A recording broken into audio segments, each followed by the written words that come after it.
Yo, what's happening? Thanks for watching. If you're watching this channel or if you subscribe, which I believe there are 30 of you on recording, you're probably a fan of Liverpool FC because the only video I've done so far on this channel was celebrating Liverpool's Premier League title win, but YouTube's taken that down. But yeah, about 10 times. Right. Pop music. Completely. Oh, yeah.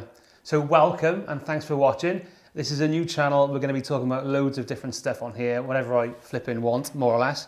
However, today we are here with Mr. Ed Stradling. Ed, say hello. Hello. Hello. Who am I talking to? This one? Yeah. That one? This one and this one. So today we're going to be talking about the best examples of classic Doctor Who, which ran from November 1963 until December 1989. Okay.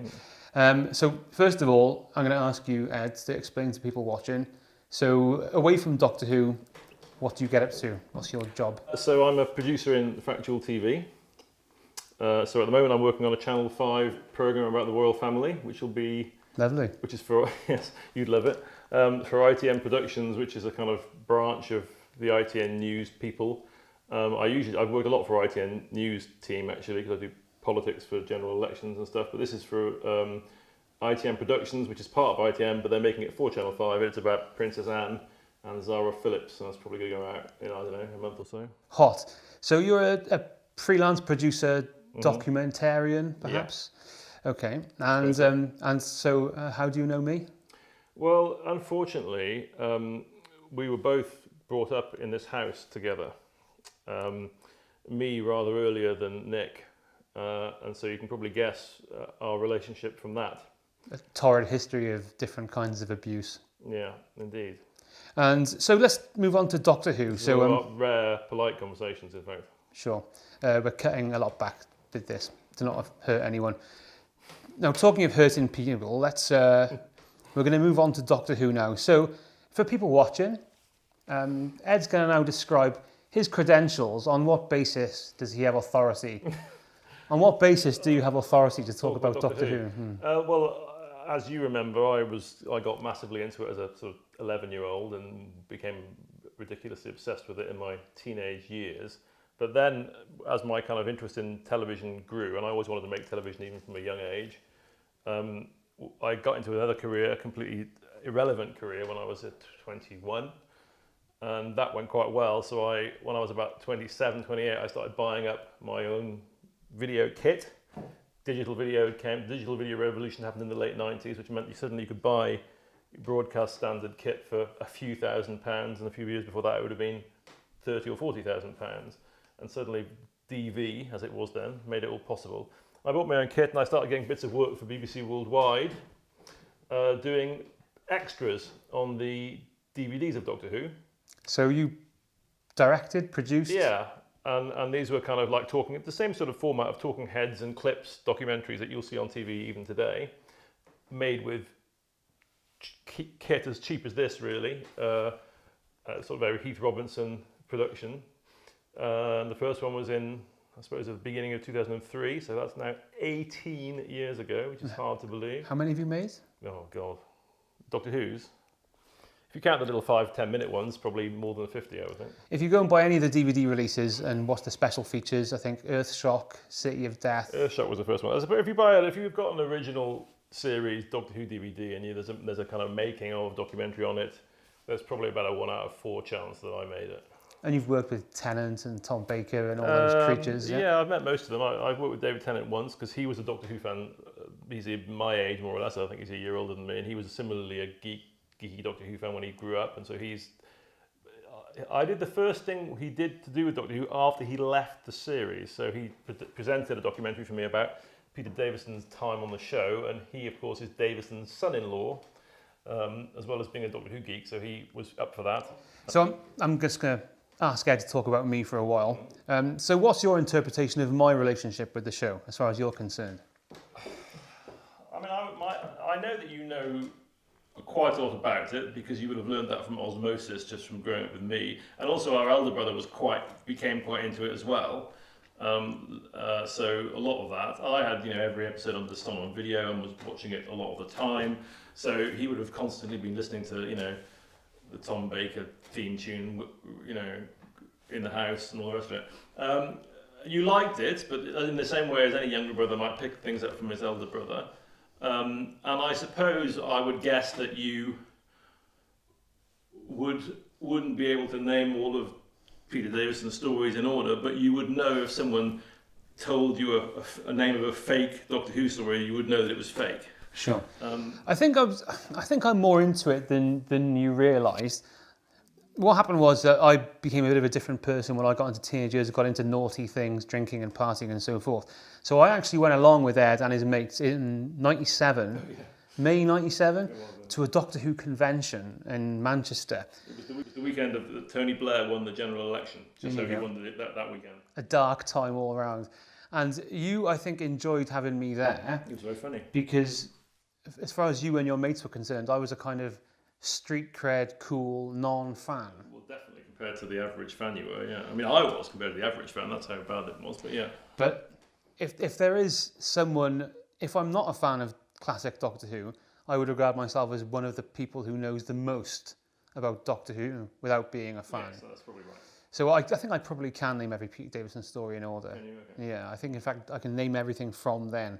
Well, you've been watching it a bit recently. Would you be able to do that 5 years Yeah, ago? right, sure. Because you used to have the books lined up and everything. But you definitely wouldn't be able to name the Troughtons. No, God, no. Exactly. That's something we'll talk about today. And in fact, that's a nice little segue into what we're going to do. So I've asked Ed to name his top five examples of classic Doctor Who, but I had to get him to change it because you chose... I think all of the ones I chose were from this one era of the show, with one exception. And you wanted to talk a bit more variety. Yeah, sure. And we'll talk about why I don't like that particular era soon. But Ed chose his top five Doctor Who's with a little bit of tweaking to make this a more interesting conversation. I know Ed's picks. However, I'm going to choose my top five and he doesn't know mine. The reason I chose that is because he knows everything about these shows. He can access an autistic brain scan detail files about it, in which I can't do that. So, despite being able to talk about other stuff. So your first top five, we're talking about Patrick Troughton. Yeah. God bless him. So your choice. What's your first one in the top five? The first one in chronologically in my top five is The War Games, which is Troughton's last serial, which is very long. It was 10 episodes. The Doctor Who episodes in the old days were short. They were only 25 minutes, so it would be like 5 parts today in terms of its length. In a couple of sentences, story. What happens in the War Games? What's it about? Okay, so the Doctor and his two friends land in the middle of the First World War. They're in the trenches, and there's something seems to be not quite right with what's happening.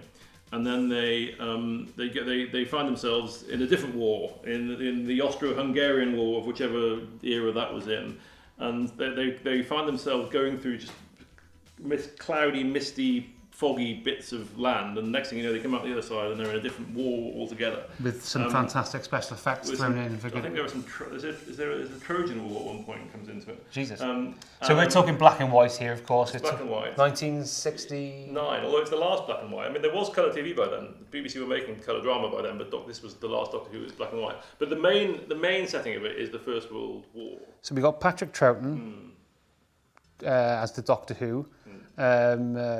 Fraser Hines, who became very, very famous for that and for Emmerdale Farm, which he was in for a long time. And you're kind of pals with him. I've seen him comment on your... Okay. And Wendy, what's her face? Cadbury, who was the third Doctor Who assistant at that time. That was, but all three of them, it was the last show because it was the last Patrick Troughton show, and so the whole team left at the end of that show. So I tried to watch this one recently. I didn't get very far. I enjoyed the first 2 or 3 episodes. One cast member I recognised, he's the cat priest from Red Dwarf. Oh yeah, Noel Coleman, I think his name is. He plays Who's the name? I might be wrong, I think it's Noel Coleman. Yeah, he plays the nasty general. The black and white I find hard to access, so this is something I want to talk about with Generations. How did you find, born in 72, didn't really grow up with black and white television? Well, I did, because Mum and Dad upstairs only had a black and white television. So that's not a problem for you, watching 4x3 black and white? Well, 4x3 definitely not. I watch almost only 4x3 TV, but black and white, I mean, I don't. Yeah, no, it's not really a problem for me. I find it more of a problem with movies, funny enough, than I do with TV. Okay, interesting. So I can watch a black and white movie, especially in 16:9. Yeah. In the landscape. Well, most of the black and white movies are 4x2 because they didn't start making until 16. I mean, Sure. 7, which is 16. I think it's the combination of the aspect and the black and white which kind of locks me out. Right. It's very rare. I can watch 4x3 in colour and video, but I think for youngsters, a lot of them are going to find that hard to watch, aren't they? I mean, I think youngsters will find all Doctor Who hard to watch, to be honest, regardless of whether it's colour, black and white. There may well be an extra threshold of difficulty with the black and white. I don't really know. You have to speak to a 25-year-old. That mixed in with that level of geekery, there are some kids who will enjoy that. Yeah, definitely. Well, I remember when we were here, I was sort of 18, and Rob, which is our elder brother, was getting into Star Trek Next Generation. He was getting episodes sent over from the States because we probably hadn't, well, I'm not sure if they started transmitting it here on BBC Two by then or not. But anyway, and I was watching him and I was getting into it, and I'd never watched Star Trek. But I got quite into Star Trek Next Generation, but I couldn't, even then, after I got into it, I tried to watch the original Star Trek and I couldn't watch it. And that's colour film. So I know exactly what it must be. I can empathise perfectly with the kids who like Doctor Who today but can't get on with anything of the old stuff, because I was the same with Star Trek. So war games. So why have you held that up as an example of what to watch with? Well, I think although it's 10 episodes, so there is a bit of run around and capture. There's a lot of that. This often happens in Doctor Who serials when there's corridors when they're quite long and they're running down corridors. But there's a lot of outside stuff. So I think it's and even the studio stuff, when you're doing something which is set in the past, you can do the studio stuff quite well, and the stats look real. Unlike anything which is set on a future spaceship, they could never do it. It's just, you don't know what the future's going to look like, and they didn't have the money.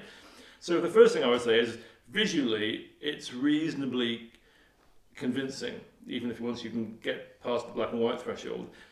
So black and white probably helps that. Maybe it does, yeah. So for a start, I can believe in what I'm watching, which for me is a lot of Doctor Who fans, that's not important, but for me it is important. We'll come on to what that's part of why I like the stories from the era that I like, because for me, being able to believe in what I'm watching, everyone has a different suspension of disbelief threshold, and so that's the first thing. The second thing, I think it's got a very, very kind of doom-laden atmosphere, which is quite well achieved by the director, who, funnily enough, is a director who did several of the ones from the Philip Hinchcliffe period. Who was David Maloney was the director. It was one of his first ones, and he did lots of the greats. He did the Talons of Weng-Chiang, which we'll talk about later on. He did the Deadly Assassin, which would be very close to, probably would have been in my top 5 if I hadn't been forced by you to change it. Actor in that, there's a crossover actor, isn't there? No, Horsefall. Time Lord fella? Yes, and he does play the Time Lord in this. Is this the first mention of the Time Lords in Doctor Who? Okay. See, I know stuff about it. Yeah, but the Time Lords don't really get involved until the very end of the show. But it's part of that there's a bit of a run around, and it turns out that the wars in the various zones that they're in are being manipulated by this team of bad guys, and the Doctor's trying to defeat them, and in the end he can't. Basically, he can't defeat them, and this is one of the things that the story does well. You know from the start that the Doctor's in trouble. Now they didn't really very often achieve that. You couldn't really believe that, you know at the end he's going to be okay. You always know that it's always the case whether you've got a hero figure. But if you can doubt that, then you're going to enjoy the ride a lot more. And I don't think Doctor Who very often achieved that doubt, but I think they did with the War Games. Anyway, with about an episode or two to go, he has to call on the Time Lords to resolve the situation. He can't do it, and the problem is that he's absconded from the Time Lords. He stole a TARDIS and he's hiding from them, and he knows that the moment that they catch him, because he's been interfering in other planets and other constantly. He constantly lands on a planet here or everywhere. Sure, usually Earth. We'll talk about that. Yeah. Usually Earth, and interferes, and the Time Lords say you can't do that, and so he knows that as soon as he tells the Time Lords where he is, he's in the shit. He'll pay the penalty. Exactly.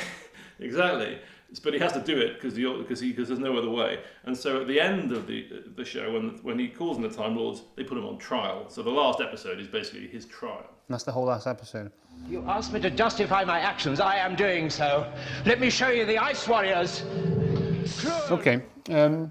So Ed was, before the days of YouTube and before the days of like video compilations and mashups, Ed was making these things with the most rudimentary analog technology that you could imagine now. When it was difficult. A VHS machine with our granddad's portable VHS recorder that was part of his video camera. And Ed used to wire these two things up, kind of like Peter Cushing's old TARDIS, to make these montage videos. So the reason I know about the ending of that is because one of those montage videos that you made, normally to something like Bruce Hornsby or Don Henley music. Not Don Henley, Queen certainly. Quality taste there. Okay, so that's the War Games. That's your first example of the highest that Doctor Who can maybe achieve, or Certainly, I think it's the highest it achieved in the black and white days, I would say. I didn't know about that whole sacrifice element, which it might motivate me to watch the rest of it, but I doubt it. Definitely.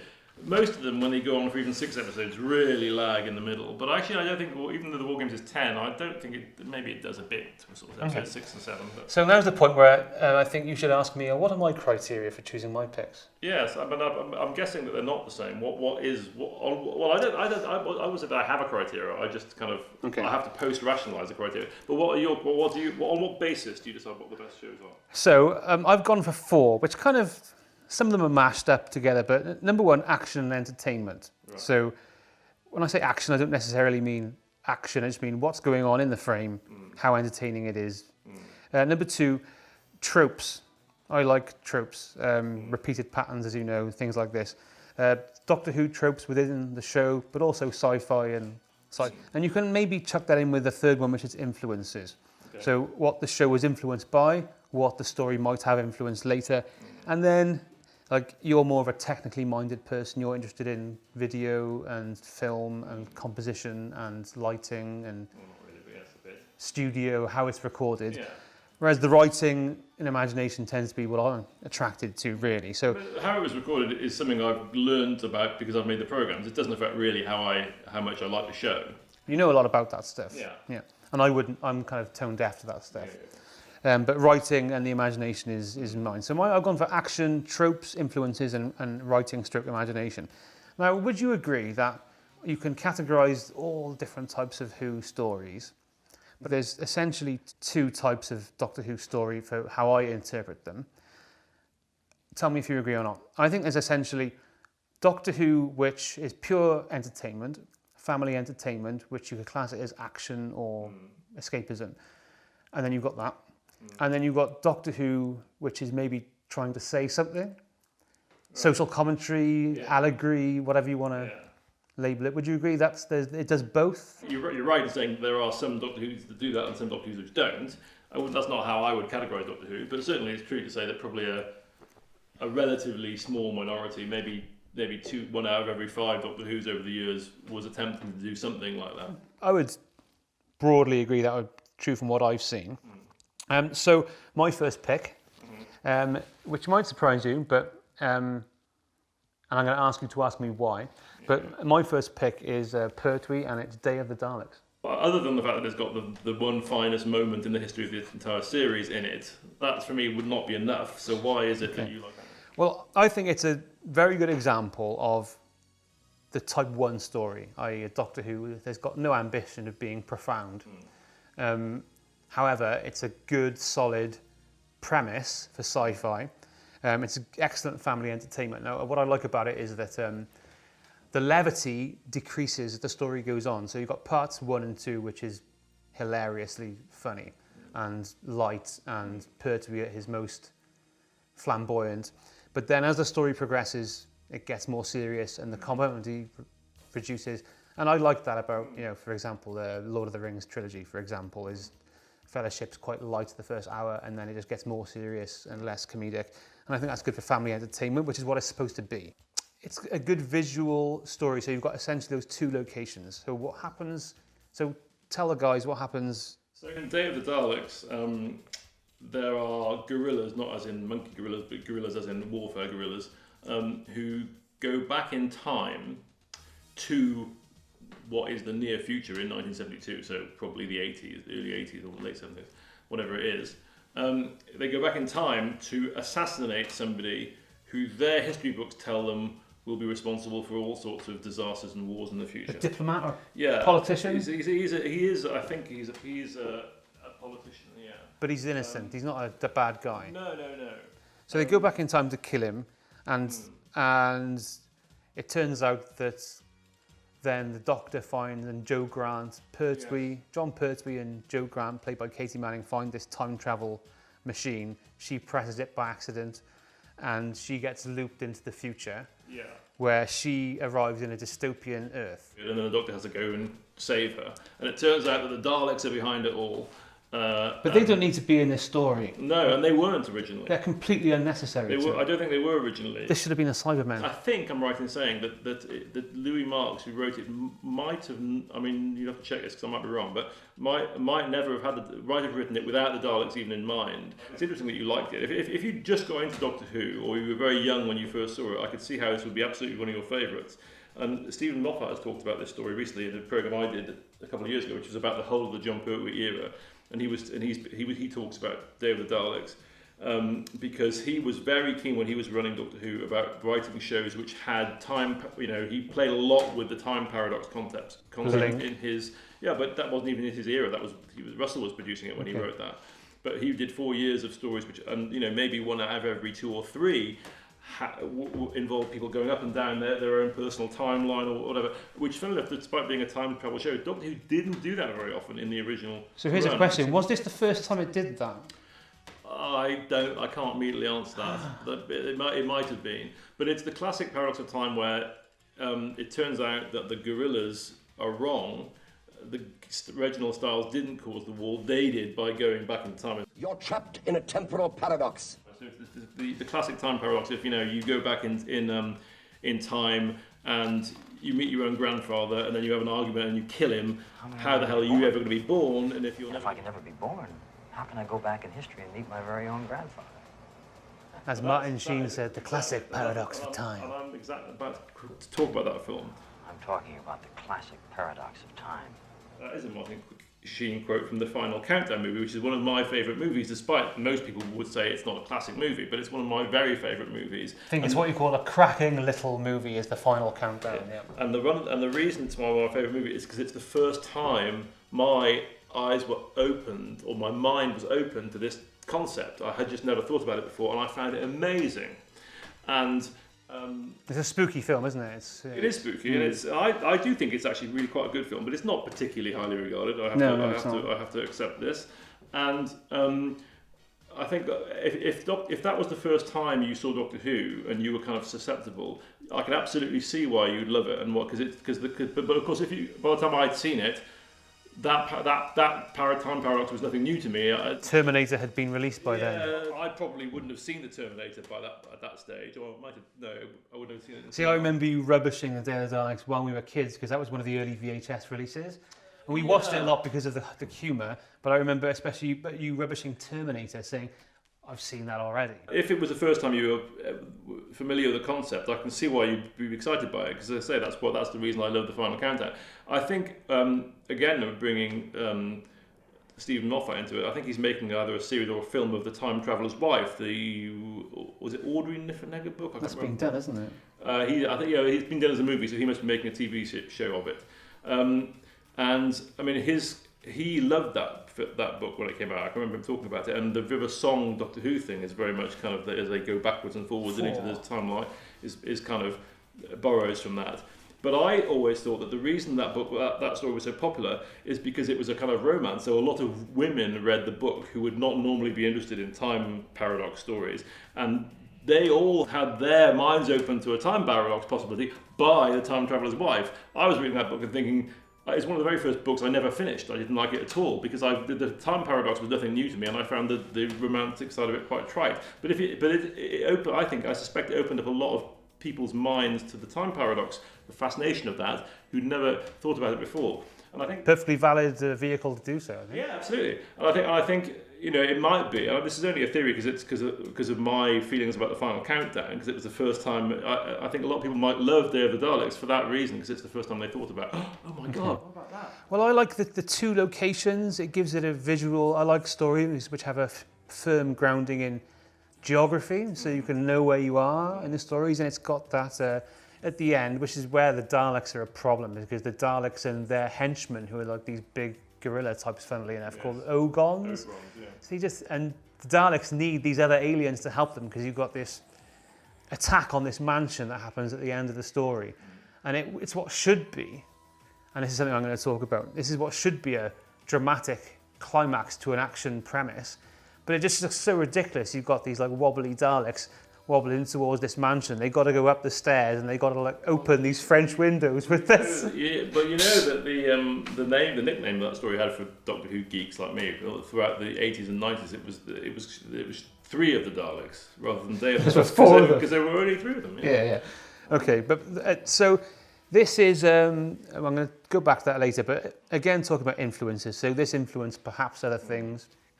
And it maybe was influenced by Twilight Zone, something like that. Yeah, I think it definitely wasn't. Time Slip, the TV series, did it much earlier than Doctor Who, certainly. But also now you've got the comedy. Back to the Future as well, of course. Back to the Future. Yeah. But in talking about influences, now you've got the comedy of this. Now, John Pertwee is often, we're not the first people to say this, was kind of regarded as Doctor Who mixed with Bond, wasn't it? There was a Bond element to Pertwee. Yeah, I'm not sure it was so much him in the way that he played the character, but the fact that he was set in that period of time, he spent most of his time on modern day Earth, which of course the other Doctors didn't. Yeah, and he had the velvety. And he liked fast cars and things like that. More Austin Powers actually than. Yeah, perhaps, but there was definitely more of that with his time. But then I think it's much more because he was on Earth really than anything else. But he had space adventures. He had gadgets. Yeah, he liked all his gadgets. Gadgets, guns, and bikes, and yeah. But also, there's time to talk about our favourite scene or moments of this story, because which I think our favourite moment is probably the same moment. Sure, we have to talk about influences of Bond though, because it's not just in the action element that this is influenced by Bond.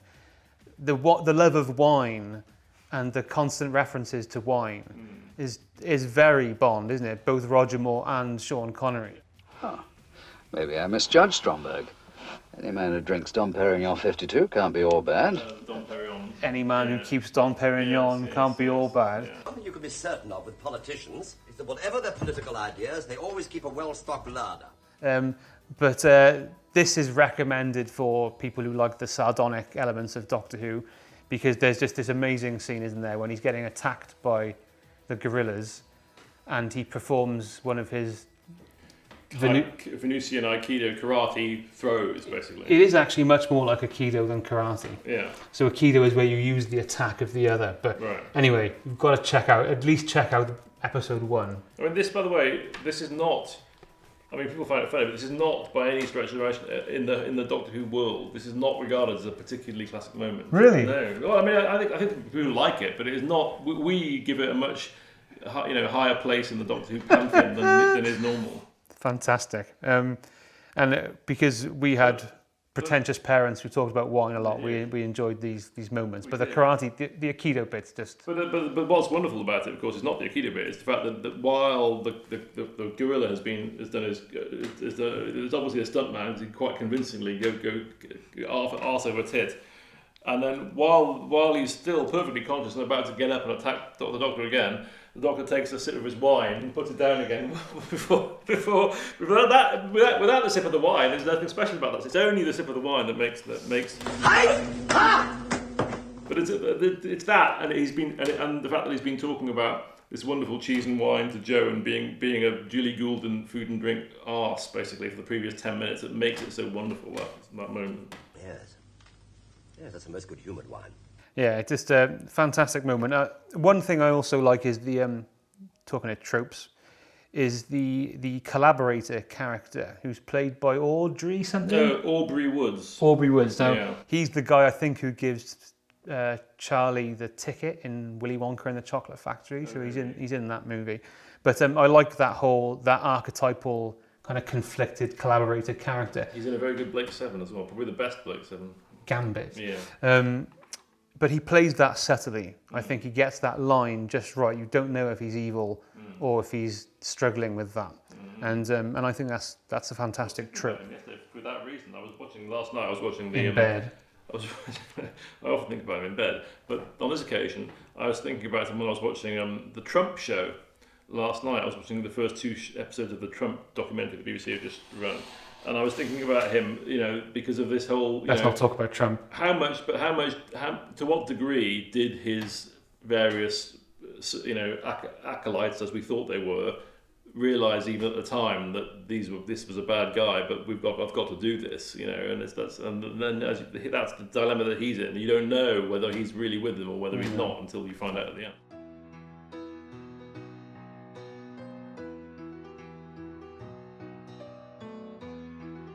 Well, I think he plays that line well and sells it, the whole premise really, despite some parts of the show which let it down. Now, I'm going to put a question to you. You know how I like my kind of talking about psychology and the compulsions and all these things. I do. Does as far as I'm concerned, Doctor Who, even when it's at its best, always finds a way to let itself down, either in one moment or in one element, doesn't it? And I think at the end of this one, where you've got the 3 Daleks attacking this mansion, it compromises the tension that had been escalating. But I would definitely give that one a recommendation. Changing history is a very fanatical idea, Move on to your second pick. Now we're talking about, which I think is a very good example of Doctor Who stories, which does let itself down in one specific moment, which was a comedic. Is that Tales of Old Chang? No. We can talk about that one as well. But your first chronological your second chronological pick Pyramids of Mars. is Pyramids of Mars. Yeah, okay. So briefly, story of Pyramids of Mars. Okay, so an archaeologist breaks through this sort of Egyptian cavern and is going to find something from the very first dynasty of the pharaohs, and he breaks in. As soon as he breaks in, he's engulfed by light, and we don't know quite why. And then the story cuts to Earth in the early 20th century, I think, about 1911 or something like that. I can't remember exactly when it's set. The Doctor, who is by this time is Tom Baker, and Sarah Jane, Elizabeth Sladen's character, arrive at this priory, which is in fact Mick Jagger's house. Right. Yeah. Some shacking going on in there. Yeah, I'm not sure if there was any cigar action happening that weekend. But anyway. Forced entry, sir. This is outrageous. Call it what you like. They find as usual, something was not quite right in this house. Some Charlie underneath the bedside table. Well, I think that was probably carefully removed from the shot, unlike a certain hand later on in the show, which wasn't so carefully removed from the shot. So sorry, they're in the Unit HQ. Yeah, oh yeah, that's right. Unit HQ was, that's right, I forgot about that. Unit HQ was built on this site. Anyway, they found all sorts of strange goings on, and there appeared to be live mummies walking around, stalking around the grounds, and a stereotypical racist Egyptian character. Well, he was only stereotypical racist in that he was played by a British actor, which in those days was kind of the default. But he's the main human bad guy, isn't he? Yeah, for early on he is. Yeah. By today's standards, anyway, that would be looked at badly. And eventually, the Doctor works out that a mythical, well, he exists in our myth.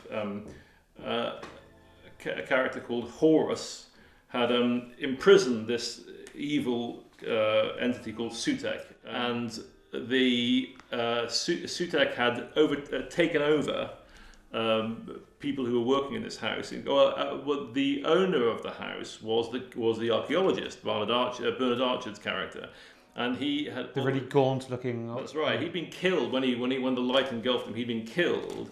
But actually, he was then reanimated as like an animated corpse by Sutek, and was doing Sutek's bidding. And this is all set mainly around that house, isn't it? Yeah, most of it is set around the house. Which is another good example of a clear geography of a show. Yeah, and a lot of it's outdoors, so it's filmed, so it looks reasonable. So as you'll won't talk about it too much, but when it was outdoors, it was normally film. That's right. And when it was indoors, it was normally video. It was normal then to do 60mm film outdoors and video in the studio indoors, which the difference was that video was made in that sort of almost theatrical way where you had to have, rather like now, with several cameras filming the action at the same time. So they performed the studio scenes as live, and it was recorded. You couldn't cut really between the cameras. That was all done live. So why would you hold this one up? Well, again, I think what a bit like I said about the war game, Tom Baker, partly through his personal conviction in his performance, convinces you. This is his first season, isn't it? It's the second season. Okay. But it's relatively early on his time. But he convinces you utterly, and the way that the story is put together and the way that it's framed, convinces you that this Sutek character really is a serious threat to the future of the planet. The forces that are being summoned into corporeal existence in that house are more powerful and more dangerous than anything even I have ever encountered. And indeed, the very commonly cited problem you have with a time travel story, particularly, is well, hang on, we know that the world didn't end in 1911, so how can he possibly be a threat? And Sarah Jane says that to him, and he says, well, look, I'll tell you what, I will. And he gets around that problem by saying, look, I'll show you what, if we leave now, this is what the world's going to look like in 1980. And they go there, and it's this barren wasteland and Matrix. And so by the voice performance of Gabriel Wolf, the actor who plays Sutek, because he's wearing this like weird looking, not particularly convincing actually mask, but the voice doesn't matter because his voice is so good. Yeah, it's creepy. It is within my power to choose the manner of your death. The conviction in the performance and the way that it's directed, really, the whole cast and crew are treating it very seriously. The director's a woman, actually. It was one of the very, very rare women who directed Doctor Who in those days, called Paddy Russell. See, I did watch this and I just assumed Paddy Russell was a bloke. Yeah, understandable. She died very recently, I think, only a few years ago. I interviewed her once. And she did a few Doctor Who's. It was set in the past, so even the studio sets look convincing because you can do past history convincingly. You've got reference material, you know what it's going to look like. So it looks pretty good by the standards of old croaky old Doctor Who. There is conviction in the direction and in the performances, and it's written by Robert Holmes, who was one of the not one of the best, definitely the single best writer in the original show's run. And so everything comes together. You've got a story which, and again, it's the believability of the threat, I think, which for me is always important. Which is compromised the longer Baker was the Doctor, wasn't it? Really? Well, it was. I'm not sure that it necessarily needed to be the problem. That was, it was, but I don't think that's because he was in the role for so long. I think there's other things. So yeah, I mean, imagination off the charts with this one, isn't it? Without that allegory, without any social conscience, or it's just pure entertainment. And I didn't realise this until I was thinking about what to write and say for today, but it's Hammer horror, isn't it? Oh yeah, I mean it's very well known that this era of Doctor Who, which was produced by a guy called Philip Hinchcliffe, and Robert Holmes, who wrote this particular story, was the lead writer, as we would now call him. He was the story editor at the time. So Robert Holmes had an influence on all the stories from this period, and actually wrote most of the best ones were actually written by Robert Holmes. And even if they weren't written by him, he was steering them, which is one of the reasons that this era was so strong. But also, Philip Hinchcliffe was very, very keen on making it as believable as possible, and that was perhaps something which the combination of those two things. He was much more careful with the set design. For example, if someone came to him with an idea and they said, "Oh, but we've got to do this in the studio," he would say, "Well, that's not going to look good in the studio. We can't do that. So we just won't do the story." And that would not have happened in previous or subsequent producers. And so and he was the one who came under most of the bullshit from Mary Whitehouse, wasn't he? Yes, he got a lot of trouble for what was perceived as the violence or really the frightening content in the program. So Doctor Who got into quite a lot of trouble in those. I mean, it had trouble in other periods as well, but more trouble in this era. So because the threat was more real, and so it was more frightening. There's no doubt at all that in that period, the producer, the production team, quite deliberately ripped off Hammer or other sort of old Gothic sort of horror movies. Not the storylines. The storylines were very different, but they would just take little motifs. Yeah, the aesthetic, yeah. Sure. Well, I think that's fabulous. As a kid, obviously didn't pick that up, of course. But watching it now, the casting I think really plays into that, particularly with the guy who you mentioned earlier, the guy who plays Scarman. Yeah. What a brilliant bit of visual casting. I mean, he is just Nosferatu, isn't he? If you look at his face. Actually, if you've seen him in other things, you wouldn't think so, because he's often quite a cheery chappy in many things he's been in. So you've got Michael Sheard, who's Empire Strikes Back, Indiana Jones, he's played Hitler about 12 times. Hitler, Mr. Bronson from Grange Hill. Best known to viewers as Mr. Bronson from Grange Hill, because he never really had a big part. Other than that, he often had lots of little parts. He's in everything, but his biggest part was Mr. Bronson. One of those classic British character actor faces you'd always see in British-based productions and TV. He'll be in, if you can name any series from the 70s or the early 80s, there's probably 50% chance he was in an episode at some point. So the casting is great. Of course, you've got Tom Baker as Doctor Who. But at his best, not too frivolous. Yeah, but he was always, he had the ability to be funny. That's when he got it right, was when the humour was contained and brought in at the right moments. And he had great natural timing, Tom Baker as well. Just a little demonstration. And the best maybe combination of Doctor Companion, those two. Of course, she was made very famous in our hometown later. Sure. When she did her own show. She didn't have a great career after Doctor Who, really. She had a baby as well, but then but suddenly Doctor Who came back into her life with a bang in 30 years later when Russell T Davies took over Doctor Who, and she had her own series filmed in Clinton Road. So me and Ed, we're now in Penarth, which is in the Vale of Glamorgan, just outside Cardiff, and this is where Doctor Who was revived more or less in 2005. This and the capital city, so Cardiff Bay, Torchwood is 20 minutes walk down the hill there, and Bannerman Road, which is where Sarah Jane Adventures was recorded, is just opposite our old school. It's about 3 minutes walk from here. In fact, I even worked as a runner on one of the shows once on that Sarah Jane Adventures. One of the Chris Chapman's thing about that was after she DVD. That was after she'd snuffed it. Yeah, it was Goodbye Bannerman Road. But so this town where we're in now, which was quite bizarre when Doctor Who was brought back, that it was done so round here, because this show had kind of defined our family growing up. So that was a bit of one of those odd life moments. Of course, I'd moved away long since by then.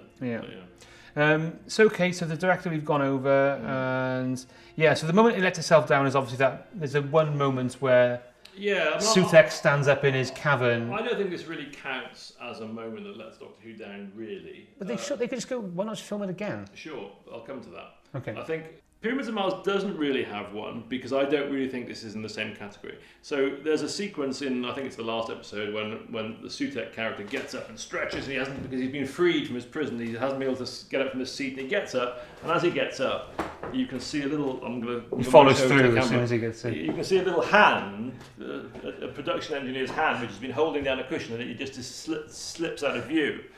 Now, the reason I don't think this counts as something that really lets it down is because all the fans know about it, because we watched it on video 1,000 times.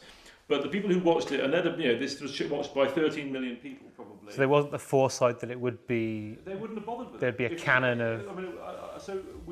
When we did the DVD commentary about it, we pointed that out to Philip Hinchcliffe, and because we were all fans, we all knew about it. He saw it and said, "Oh yeah, but when did that one out? No one would have seen it."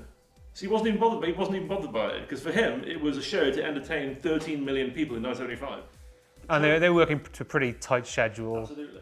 This was made to be watched once, and so yes, if you watch it enough times, but the average person watching Pyramids of Mars who doesn't know about it is still not going to notice it if they only watch the show once. They might notice it 7 times. Sneeze and you miss it. So I don't think that does come into the category of what we're going to talk about later. Okay, so your next pick is The Talons of Wang Chang, which is the last show to be made by this production team. So these days they call them showrunners, don't they? Mm-hmm. So for example, now it's Chris Chibnall, and then you've got Moffat before him, and Russell T Davies. That's correct. Was it generally thought of, because there wasn't the media culture around the show and sci-fi, would people really recognise these? No, it was also that wasn't the only reason. The reason was that in those days, the producer, who was the man ultimately in charge of the day-to-day running of the show, generally was in charge of the technical production side, as well as he was in overall charge. But that was the technical production side was very much his responsibility. So it was just as important for him that the designer got the sets right and the director was right and that the costumes were right, as it was that the scripts were right. In most eras of the show, the producer was very much hands-on with the script as well, but that was only one element of the show that they had to run. And so the nuts and bolts of getting the scripts right was down to the story editor, the script editor. And that was the case throughout Doctor Who's original run. But the producer was the person in charge, and the person who was most hands-on in terms of the scripting was subordinate to the producer. So we're looking at Barry Letts. So Barry Letts was producer, and Terence Dix was his script editor. Philip Hinchcliffe was producer, Robert Holmes was his script editor, Graham Williams was the next producer. He had a couple of story editors, one of whom, of course, was Douglas Adams. So your next pick, Talons of Wang Chang, that is still in the... That's the last show of the Philip Hinchcliffe and Robert Holmes period. Okay, so talk us through briefly the plot of that one. Because I've just to clarify, this is one of the more famous ones that I have never watched. Never seen it? I know bits about it, right. And but I couldn't tell you the plot. I can tell you the location and a couple of characters, and of course the one moment or one element. But so what's the plot of this one? So it's set in Victorian London, and horror. The Doctor, who's kind of dressed up as Sherlock Holmes in this one, still Tom Baker, but and his assistant is now Leela, who's played very, very well by Louise Jameson, who went on to have a big career, was in EastEnders and Bergerac's girlfriend for several years. They land in Victorian London, and I think they're going off dressed up to go to the theatre. And they find that there's a Chinese gang that are causing all sorts of trouble, and it's all very mysterious. And very non-PC.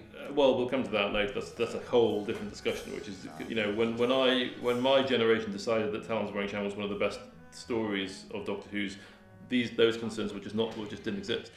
That's how you might see it, Mr. Chin Chin. But... And they are a gang who the Doctor kind of is aware of, but he soon, again, as always, he soon becomes aware that there's all is not well, and there's some time meddling is going on, and there's this little sort of how you describe it, a sort of dummy, ventriloquist dummy pig character that is killing people. Is that Mr. Sin? Mr. Sin, that's right. Yeah. That's quite freaky. That. It's run by this sort of futuristic alien war criminal, Magnus Greel, who's uses the life essence of young women. So they basically murder young women, and he's almost like a vampire, really, and he survives on their life essence. So you've got a kind of Jack the Ripper thing going on as well. Very Jack the Ripper. These women are set in the same period, and these women are disappearing, and they're having their life essence sucked out by Magnus Greel, he's and there's a very funny line in it when he talks about World War VI and the final attack on Reykjavik, which is interesting how they were thinking about how the geopolitical situation would be in however many 100 years from now. So why are you holding this one up as an example? This is regarded as one of the classics, isn't it? A lot of the time for me, it's the conviction in the perception of a real threat, and Wang Chang is the threat is believable. The whole of the setting, it's all very dark. That's very, very common today. There's virtually no daylight in drama these days because it looks much more mysterious. And in those days, they didn't do it very often because they didn't have the cameras to make it look mysterious. And they're often it was regarded as a problem there not being enough light in the show. The producer would fight to get the lighting brought down when the lighting directors wanted to light it up like a Christmas tree. One of the reasons I've never actually visited this story and a lot of this era, and it's purely an aesthetic one, is the amount of brown. Well, it was 70s, what do you expect? Just everything is brown. There's this dog shit sheen over everything of brown, and I can't watch it because of all the brown. The whole era. It's in Victorian times, and I think it looks convincing. again, there's conviction in the performances. There's the believability of the threat of the villain, and it oozes British BBC period drama quality in every sequence almost, which is very rare for Doctor Who, because that's what everyone knows. The BBC did that very well in those days. Again, Baker is just so good in it, and little moments of levity, perfectly judged, which was not the case in later years. I've never appreciated frivolity. Director? It was again David Maloney who did the War Games. He did a lot of the best period. He did a lot of the best shows in the Philip Hinchley, Robert Holmes era. I'll give you 3 seconds, Doctor, and then Mr. Sin will kill the girl. When he was doing it for this period, his stuff was really excellent. 2, 3, kill her! Stop! So the trope of letting yourself down, how do you think these directors reacted? Again, maybe it's only to be watched once to this. Well, this one's different. Giant rat. This was a big part of the story, the giant rat. There's a giant rat in it, anyway, which looked great in 1970. Well, it didn't look great then. That's the point. It didn't look great even then. But it should have done. And if only they'd just sprayed it with water, it would have looked fine. Really? The problem is, it's the studio lighting, even though it's in the dark, the studio lighting just bounces off this silvery, and it just lights it up like a Christmas tree, and it looks shit. Has it got these massive beaver teeth as well, isn't it? Yeah, but if it had been dark and the lighting, had been a bit lower, and they just shower, put it in a shower. Or put the covering up in a shower, and it would have looked fine, I think. But it's just too bright, and it just shows up. It shows up that it obviously isn't a real rat, because they couldn't possibly make it look. It's not a bad effort at all to make a giant rat if it had been lit properly. But it does look. I'm afraid, faintly ludicrous. Would you care for a rat? This is the one you hold up. So you got the 2 Holmesian influences. Obviously, you got Robert and Sherlock, which is a bit of a coincidence, isn't it? Wonder if anyone ever made that link before. I don't think he dresses up as Sherlock Holmes, but other than that, really, there's not really any of the. But of course, he went on to play him, didn't he? He did much later. Unsuccessfully. Well, I'm not sure I agree with that. He did this Hand of the Baskervilles, which nobody's ever made successfully. It's almost impossible to film, and actually, the BBC version is by no means one of the worst attempts. I mean, even the Jeremy Brett Hound of the Baskervilles is rubbish. So if the Jeremy Brett version is rubbish, it's impossible. In the Cumberbatch one, Martin Freeman catches some people dogging, which elevates, of course, the whole thing for me. Yeah. Okay, so let's move on. So, talking of eras, time for you to ask me what my next pick is. So you only have one so far, which is John Pertwee. So I'm guessing you're going to go for a Graham Williams one. I wouldn't categorise it as that because I don't know. But of course, I can't not put this one in there because there's so many things to talk about it. Rewatching it again recently, it's nowhere near as good as I remember.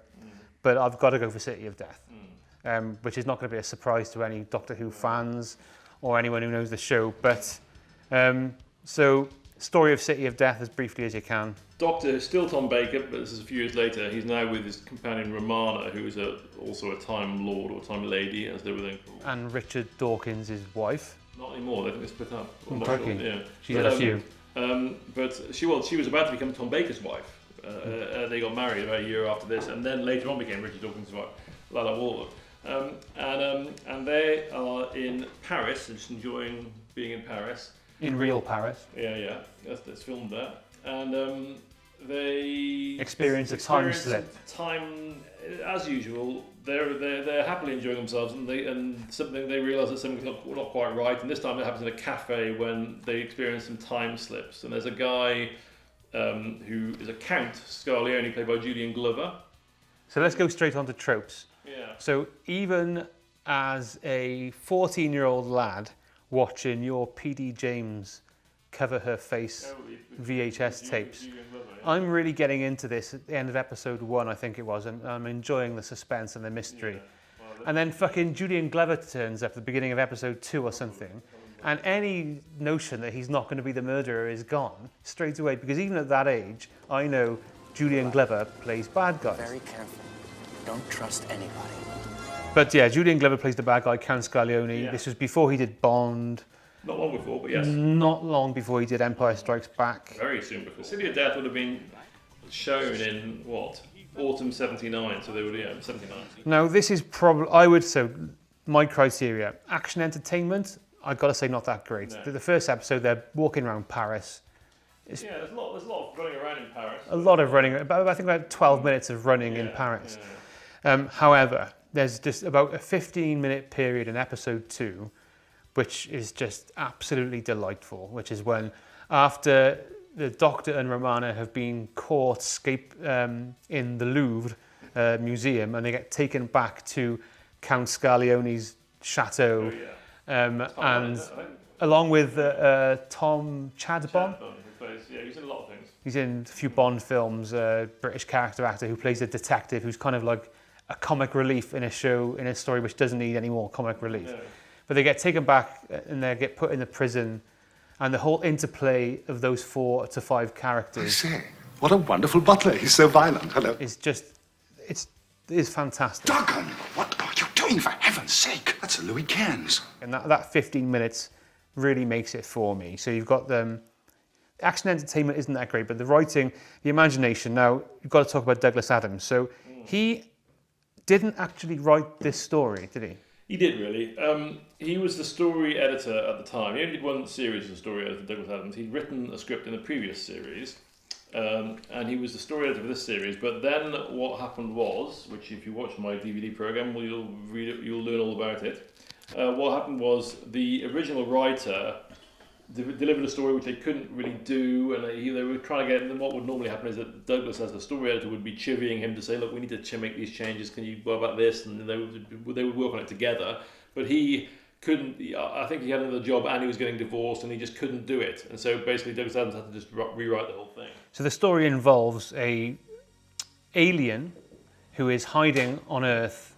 His personality has been splintered into all different time zones, fractured into different time zones of the planet Earth in different countries.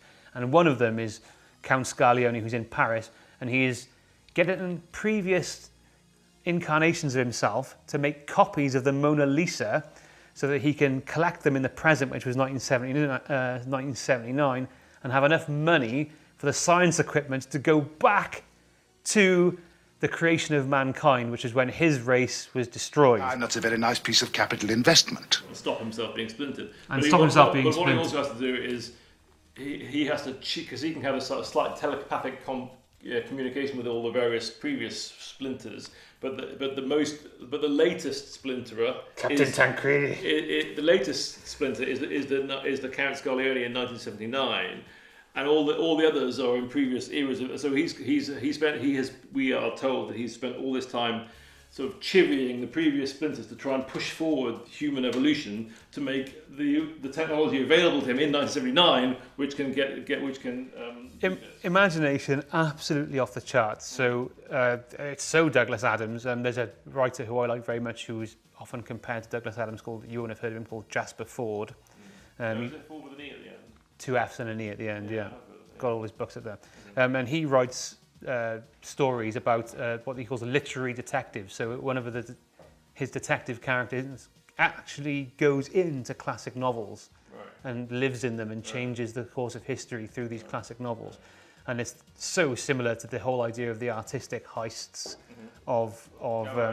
and he's often compared to Douglas Adams. So Jasper Fforde, who follows me on Twitter, by the way, must have...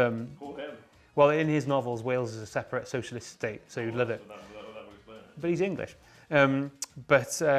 He's clearly must have seen this. There's so much influence to the interplay and the wordplay. But you've got to hold this up, I think, because it's so funny, so inventive, and just an example of what maybe it shouldn't be, but I think an example of what Doctor Who could be or could have been at its most imaginative. And so you did the DVD extra for this one as well, didn't you? I did the DVD program for City of Death in 2005, which is now 16 years ago. Maybe. Cameo from John Cleese. Yes. Yeah. And a very clever writer friend of mine called Johnny Morris wrote the script for me, and he wrote it very much in a Douglas Adams style. But the program is very much about Douglas Adams as well as about the making of the show. And he was amazingly imaginative, and they talk about how he didn't really wasn't that good at structuring stories in those days, but he was just almost raw imagination, but it's very popular. I agree. It's a great serial. It's one of it wouldn't be in my top 5. It might be in my top 10. And what's interesting about it is it's by this time the comedy has very much taken over now, and that's not surprising when Douglas Adams was involved, but that had already started happening before. It was a gradual process, and this was Tom Baker's penultimate season, and this is the season in which the comedy is at its height. But City of Death is the only one out of the stories that year where most people agree that they got it right. And the thing is, it's generally regarded to be too comedic, too slapstick in that period. And the thing is, all of the... A reaction to White House? A little bit, but they went way... They said humour is one way to one sort of way to weight the stories. If you can't do horror, you do humour. But it increased in those 3 years that producer, Graham Williams, was doing it. And this third year, in most cases, it was way over the top. Was Baker on the booze by now? I'm not sure. He was always on the booze. I'm not sure that was a factor. I'm not sure why, and I don't think anyone has really pinpointed why it works in the City of Death, because it's no less over-the-top comedy, really. It just works. The director, which is Michael Hayes, and the comic timing of the performances, they somehow get it right in the way that you can still believe in the story and enjoy the comedy, whereas the other stories around that time, it doesn't work. It's too comedic, and you don't believe in the threat. And it's very, very fine. Shows how what a fine line there is. Because it's not as if there's any less comedy in City of Death than there is in the other stories that surround it. You've got those tropes. So you've got the creation of the human race and the paradox with that, which is a repeated thing. Yes. Absent-minded professor, that archetypal character, of course, Julian Glover, and the Doctor being mates with historical characters. Yes. Leonardo, the paintings went down very well. Which is very well. I told them about a mixed metaphor. I recognise the handwriting. Shakespeare's. No, mine. Yeah, and I enjoy those aspects a lot. So you've got those inside Doctor Who and sci-fi tropes, which I think help. And the Earthbound setting maybe helps to balance a bit of the... It removes one layer of unbelievability from it. Sure. There's no space setting. At least on Gallifrey we can capture a good likeness. Computers can draw. You sit in Paris and talk of computer pictures. There's a possible subtext as well in it, I have found, which is maybe I'm looking too much into this. In fact, I almost certainly am. But there's that whole idea of art defining and making human beings and the world. Oh, yeah. So if you ever... art, certainly, is a thing. Yeah, well, if you ever... There's an excellent BBC documentary series about it called How Art Made the World. It was basically about how human beings got together in communities to make art. That's the first time, that's why agriculture exists and so forth. And since it has no call to be here, the art lies in the fact that it is here. And the influence of plants and all that stuff.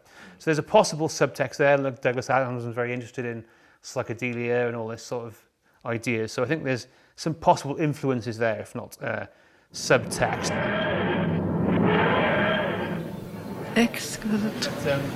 Okay, so we're about to take a break because we're going to... But I would definitely, for further viewing, I would definitely, I don't normally plug my own stuff. I mean, I did a program about the Pyramids of Mars, which I wouldn't particularly recommend that anyone watches, but I would recommend the program we made. It was called Paris in the Springtime. Johnny, who wrote it for me, was very clever, and it worked really well. And there's lots of Douglas Adams in it, lots of old interviews with him. And it's all about him and a lot of the things we talked about. And it's definitely still entertaining now. This is for you. From who? Doug. Doug who? Before we upload and record part 2, which will be the next 5, I'm going to ask you about cliffhangers, rather appropriately, because this one has got quite a famous cliffhanger, which I always remember before I saw City of Death. He takes off his, for no reason, he takes off his, maybe to have a scratch or whatever. Yeah. So this is quite a famous cliffhanger, and the next one we'll talk about is definitely a very famous cliffhanger. What's maybe an example you would come up with as the worst, cheesiest? The worst cliffhanger? Just a little Doctor Who cliffhanger, maybe with a zoom or something. There are lots of rubbish cliffhangers for lots of very different reasons. They have to end it at some point over this. There's a sort of 2-minute window where you have to end one episode and start the next one, and they couldn't find anything dangerous that was happening. They just had to end it somewhere, so it ends with completely non-threatening situation. I think I might have miscalculated. One is from Death to the Daleks, where they're going through this labyrinth where all sorts of horrible things can happen to you if you step on the wrong bit of wire or whatever. And they looked at there's a little chessboardy pattern on the floor, which we later discover is actually quite dangerous because it's a bit like the Five Doctors chessboard. If you go through it, you might get lasered to death. Well, we didn't know that. We don't know that yet. All we know is Doctor Who just says stop, look down. The camera just shows the chessboard, and that's the cliffhanger. And then there's one in The Greatest Show in the Galaxy with McCoy. Are you coming in? Exactly. Are we going into the circus or aren't we? That's the end. So those strike me as the most. There's the Peter Davison ones though, where it ends with a Peter Davison line. It's like, we're entering a hyperanal vortex or something like this, and he goes, Recursive occlusion. We're caught in a space-time trap. There was also the trial season with Colin Baker, where almost all of the episodes, and I remember this very well watching at the time, they ended on a crash zoom on Colin Baker's face, no matter what the cliffhanger was. And I remember we were all getting, so I was 14 and getting impatient with how crap it was, the show generally. And then there's the one episode which is in the Vervoid story where the space ship goes into a black hole. They build it up quite well. It's not a very good serial generally, but they build this up quite well. The spaceship's about to dip into the black hole. That's quite a good cliffhanger if they cut it there. For no reason whatsoever, they go back, they stop the action and go back into the room just so Colin Bacon can say, he's driving us into a black hole, zoom into his face, and that's the end of the episode. So remember that we're entering the black hole of Carparus. Calcutta, I was going to say. No, that's something else. The Hyperion 3 into the eye of the black hole of Tartarus. Yeah, I can't remember what it was. But that was just dreadful. But there were lots of really bad cliffhangers. But again, I think one of the good things about Philip Hinchcliffe's time is that the cliffhangers were not always very, very good, but much more consistently strong in that period. And also, what the story my next story I think we're going to come to is very strong on cliffhangers too. Okay, so on that note, we're going to go and enter the black hole of Tartarus or something. I've got to go for a slash. Thanks for watching, and hopefully you'll be motivated to watch part 2. See ya. Destroy them at once!